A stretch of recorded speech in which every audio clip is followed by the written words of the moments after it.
Te vimos. Buenos días, vamos a continuar con el tema que habíamos quedado pendiente, ¿verdad? Y hoy toca las reformas estructurales. Los que están presentes, estudiantes que están presentes, por favor, coloquen en el chat su nombre, ¿verdad? Ya los que entran después de ahorita, ya no, solo ustedes. Tengan Escu- todos muy buenos días. Mi nombre es Catherine Ordóñez. A mí me corresponde hablarles un poco sobre el tema de las reformas estructurales del bloque número 9.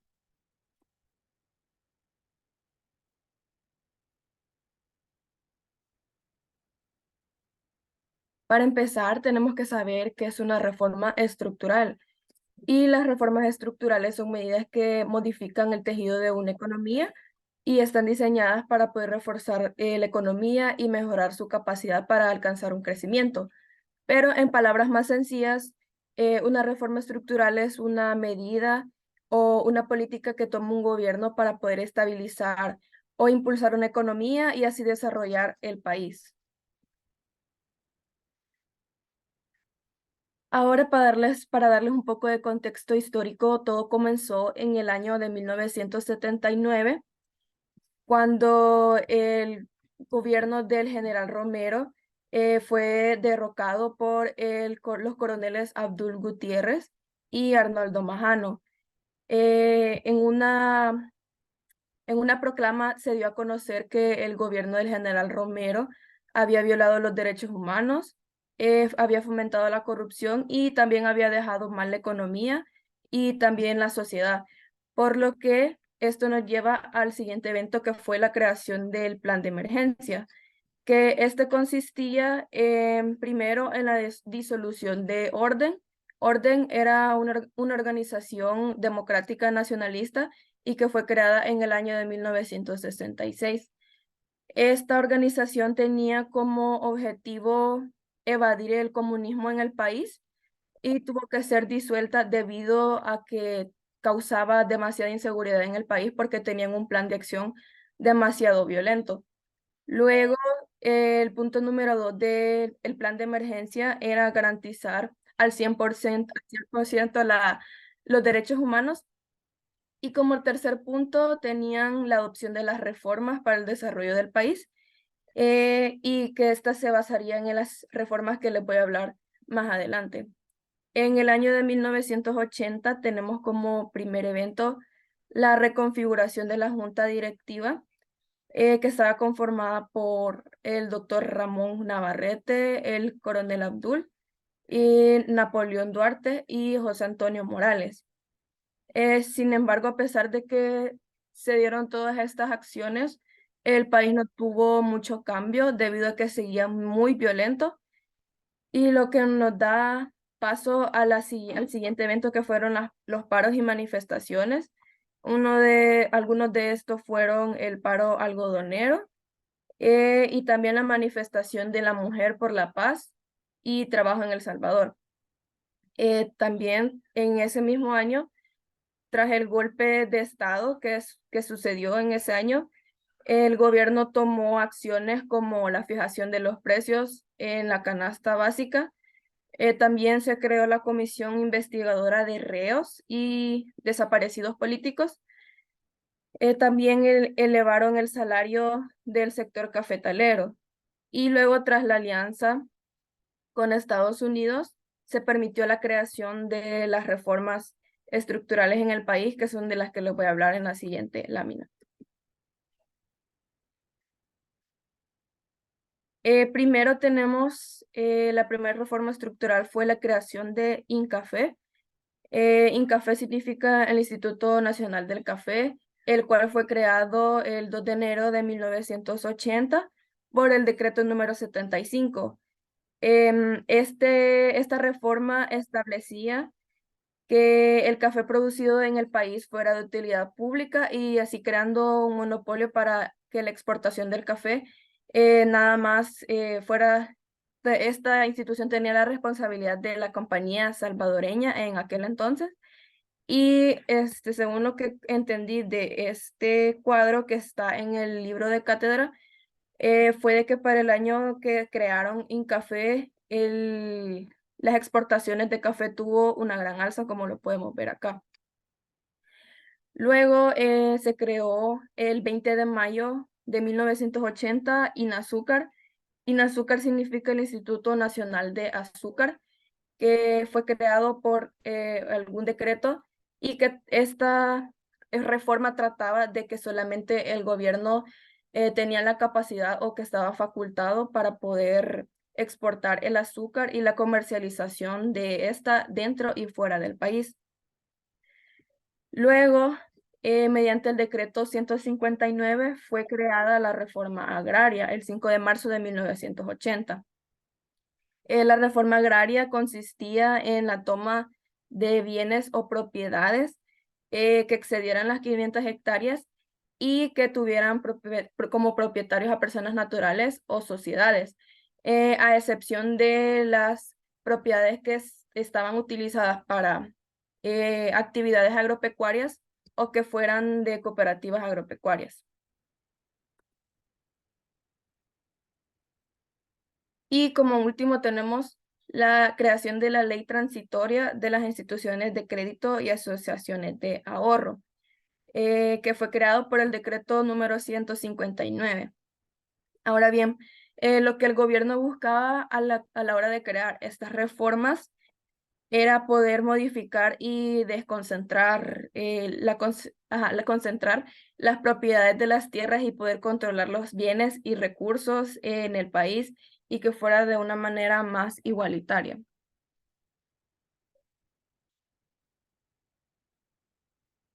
Y aquí tenemos el aprendizaje. En mi caso, lo que yo aprendí de toda esta investigación fue que para mí el tema de las reformas estructurales era totalmente desconocido y pude profundizar un poco más con la investigación que hice y conocer un poco más sobre el contexto histórico de nuestro país. Y tenemos el glosario, el del crecimiento frenado y crisis y de las reformas estructurales. Y eso sería todo por mi parte, licenciada. ¿Y tu compañero? No sé si está aquí en la reunión, porque no ha escrito tampoco en el grupo. Son la línea de lo que han colocado sobre él. Un poco lo de la reforma. Vamos ¿cómo se llama? ¿No has puesto los efectos de las reformas? Así es que regresa un poquito. Está ¿cómo se llama tu compañero? Quiero ver. Will Es Hernández. Raúl. Raúl, ¿está Raúl por ahí? Que no lo veo, realmente no veo tu verdad. Quiero ver. Raúl. No, no está. Tenía que haber estado igual. Ya, ¿qué es lo que le tocaba a él? Con la presentación de él.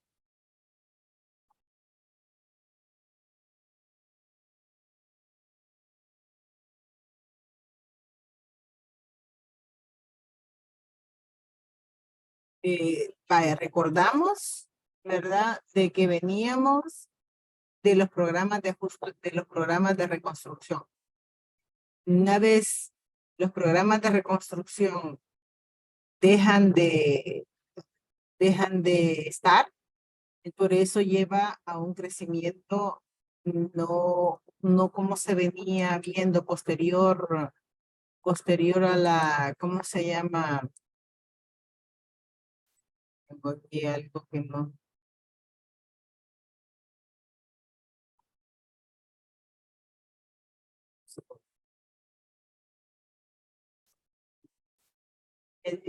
¿Cómo se llama?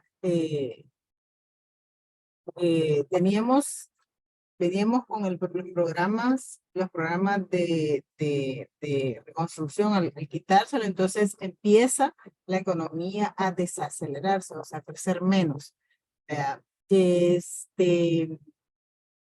Y ahí el compañero ha puesto, vea, un poco la tasa de crecimiento, se pasa de 7.5 posterior a la firma de los acuerdos de paz a 1.7 en 1996, que más o menos 1994 al 95 más o menos dejan de dejan ¿cómo se llama? De, de ayudar a nivel externo, porque son apoyos económicos externos que era con el fin de la reconstrucción nacional. Entonces ahí se evidencia eso.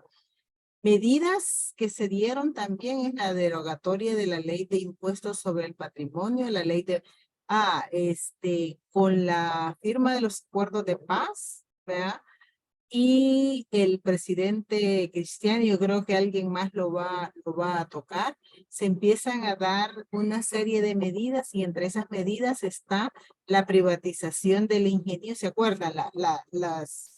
Esto quizás debería ser posterior y anterior, así como se ha expuesto, vea. Catherine habló de las reformas, volvemos a puntualizar cuáles eran las reformas, Catherine. Si las tienes en mente ahorita, ¿no las tienes en mente?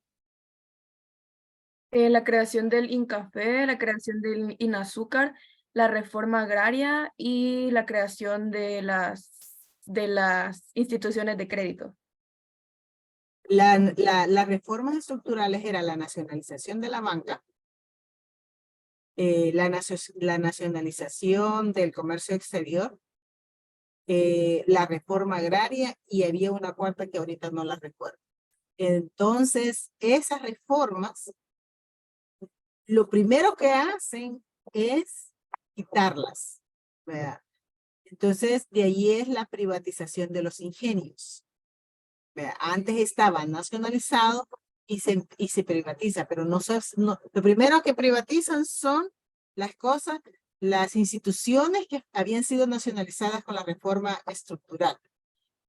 Y luego empiezan otra serie de privatizaciones que lo va a hablar la persona que hable sobre programas de ajuste estructural.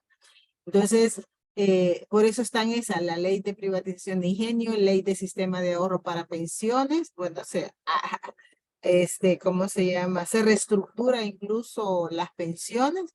Antes era el seguro y el INPEP y a partir de ese momento se crea pues la figura de lo que ahora ustedes conocen como AFP, ¿ya?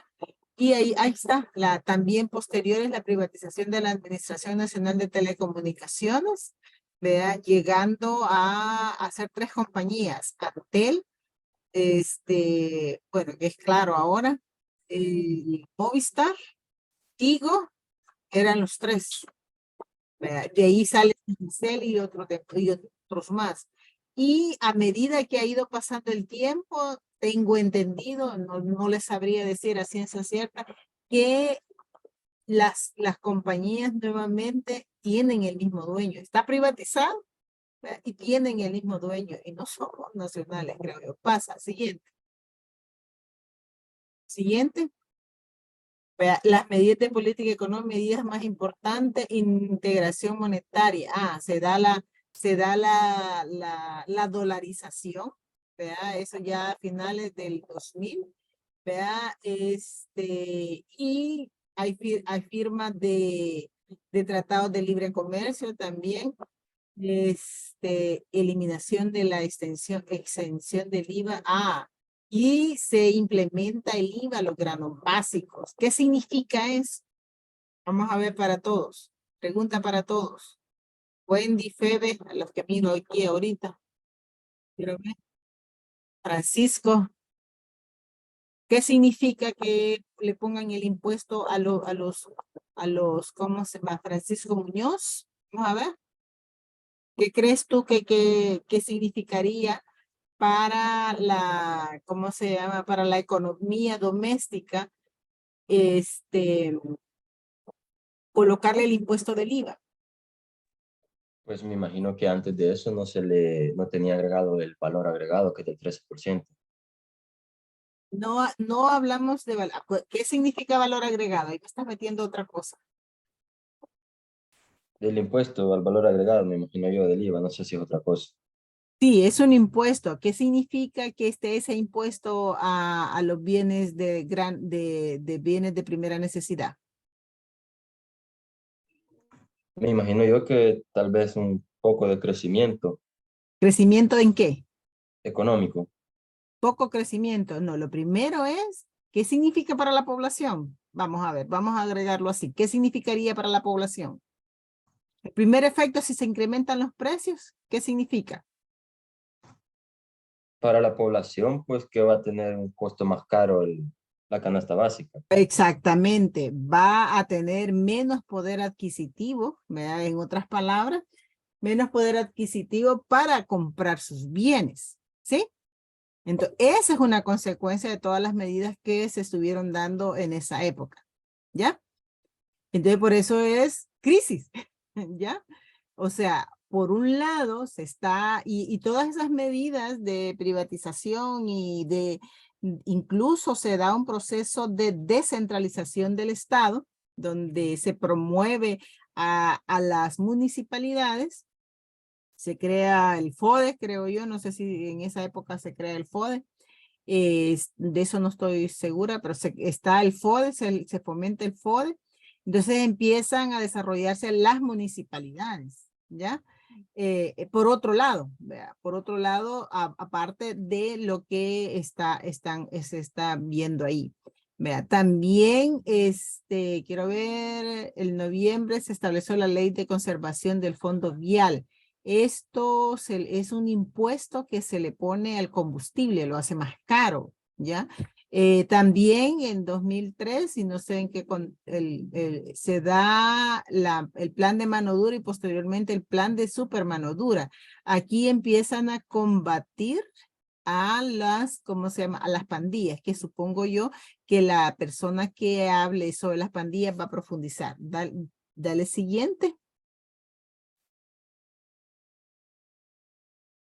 Quiero ver, bueno, es un proceso, es un periodo de firma de acuerdos de TLCs. ¿Qué significa TLC, chica? Recuérdame, Tratado de Libre Comercio. Ya me acordé. Y quiero ver, ahí está el plan de Supermano Dura. Quiero ver el Fondo Solidario para la Salud, FOSALUD, se crea FOSALUD. Ve ahí la creación del programa de red solidaria. El objetivo que se planeó aquí era para apoyar a las familias de extrema pobreza en el país. ¿Vea? De hecho, creo de que sí ha mejorado, ¿verdad? Mejoró en esas zonas la situación. O sea, la demás población no vio qué es lo que estaba sucediendo, no fue impactado, sí fue impactado, digamos, en las zonas más pobres del país. Siguiente, con lo que ustedes tienen. Este es con el mandato del presidente Antonio Sacro. Y ese ya es lo que presentó la compañera. No sé si Raúl está y pueda agregar algo. No lo veo. Quiero ver, quiero ver. Hola, licenciada, buenos días. Sí, claro que sí, aquí estoy. Estoy desde como 2 minutos para las 7 cuando usted comenzó a explicar, pero no la quise interrumpir, la verdad. Vaya, entonces aporta en conclusión. Sí, bueno, pues para concluir todo esto que les acaba de comentar o explicar un poco más a profundidad la licenciada, pues estas son medidas que los presidentes que dependiendo del periodo en el que a ellos les tocó mandar, estas son medidas que cada uno de ellos tuvieron que imponer o tuvieron que crear para poder seguir sacando a flote cada vez un poco más la economía del país. Pues cada uno de estas medidas que fueron creadas o impuestas ayudó un poco a la economía del país, porque puede que no sean cosas que como reformas al sistema económico y cosas así que aporten directamente o ayuden de una manera muy directa a mejorar la economía, pero son cosas que ayudaban a mejorar la sociedad y que por ende ayudaban y aportaban a la economía salvadoreña. Y ahí, aquí en estas diapositivas que le explicó la licenciada, pudieron ver que por cada mandato de los diferentes presidentes hubieron medidas que se tomaron a partir de que en 1996 se dio la tasa del crecimiento de la actividad económica más baja en la historia del país. Entonces se tuvieron que comenzar a tomar este tipo de medidas para poder volver a sacar la economía a flote.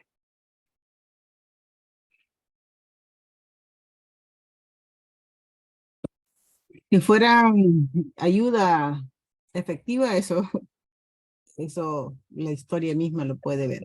En el, Exacto, sí. por lo que Raúl estaba diciendo. Solo quiero agregar algo más sobre orden. Si bien orden tiene la palabra democrático, ¿verdad? Orden, era una institución que fue creada para vigilar la población campesina, ¿verdad? Y fue creada, precisamente en los 60, si no mal me equivoco. Para quien lo dijo, o sea, tiene la fecha de creación. La fecha de creación, Catherine, de orden, porque lo empecé a buscar y por eso les compartí en el chat, ¿verdad? Que me parece bien interesante para que ustedes lo tengan, ¿verdad? Es el libro de que Sí, sí, licenciada. Está en el libro de cátedra y fue creado en el año de 1966. en los años 60, que fue cuando se empezaron a organizar los campesinos. Entonces, eran los famosos orejas en la época de la guerra. Vea, que todavía creo yo que en la actualidad existe de otra forma, o sea, no le ponen nombre, o sea, con el que la medida sea, hable por teléfono y denuncie si ve un delincuente, que usted crea que es delincuente o sea es pandillero. Ustedes pueden denunciar a alguien y creo que por eso es las protestas en la actualidad sobre las violaciones de derechos humanos, sobre el estado de excepción. ¿Verdad? Porque eso da pie, si yo tengo, porque eso es lo que se dio, le dio porque yo lo viví, da pie a que si yo no tengo buenas relaciones con algunos jóvenes, yo los puedo denunciar, ¿verdad? Y vienen y se los llevan. En aquella época se los llevaban y los mataban. Les digo que aquí en San Vicente existió un famoso caso de como de 7, no sé si está, ahorita no recuerdo muy bien cuántos jóvenes eran, de entre 7 y 15 jóvenes, que los llegaron a traer a sus casas porque los habían denunciado como guerrilleros. Y recuerdo y a mí me impactó muchísimo el de una mamá que le dijo el hijo, mamá, si el que no la debe no la teme. Y el día siguiente los entregaron en cajas, vea, o sea que los asesinaron, ¿ya? Y después se dieron cuenta de que había sido un error, pero los errores, vea. Entonces ese es el peligro de este tipo de medidas, son consecuencias de este tipo de medidas, para que lo tengan presente. ¿Ya? Estamos ahí con el tiempo y me dice el siguiente grupo, creo que si hay algo más que el grupo va a hacer y si no, pues lo terminamos allí. Me dicen. Solamente eso sería, licenciada. Vale.